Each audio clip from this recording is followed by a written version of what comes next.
Everyone, welcome to পরিবেশ channel. একটা white shade নিয়ে দাও কোথা থেকে পিঁমড়ে চলে এসছে। হোয়াইট শেড দিয়ে ব্লেন্ড করে নিলাম।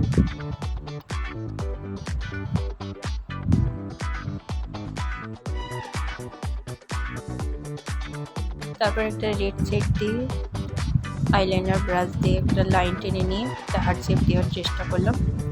আজকে একটা নতুন আই লুক ক্রিয়েট করার চেষ্টা করছি। যদি ভালো লাগে অবশ্যই কমেন্ট করে জানিও। তারপর কনসিলার দিয়ে ভালো করে লাইনগুলো যেগুলো বাইরে চলে গেছে সেগুলো পরিষ্কার করে নিলাম।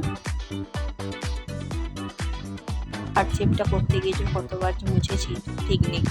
তারপরে আবার এই চোখেও সেই সেম আই লুক ক্রিয়েট করে নিয়ে আর লাইনগুলো একটু ডিপ করে নেওয়ার পর আবার একটু কনসিলার দিয়ে ভালো করে মুছে নিয়ে রেড শেড দিয়ে লাইনগুলোকে ডিপ করে নিলাম।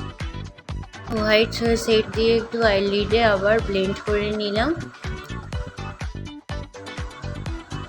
তারপর একটু ইনার কর্নারে একটু সিলভার হাইলাইটার লাগিয়ে নেওয়ার পর একটু ওয়াটার লাইনে রেড শেড দিয়ে ব্লেন্ড করে নেওয়ার পর তারপর আইল্যাশ দিয়ে আই লুকটা কমপ্লিট করলাম। যদি এই আই লুকটা তোমাদের ভালো লাগে অবশ্যই লাইক করো, কমেন্ট করো এবং টাটা।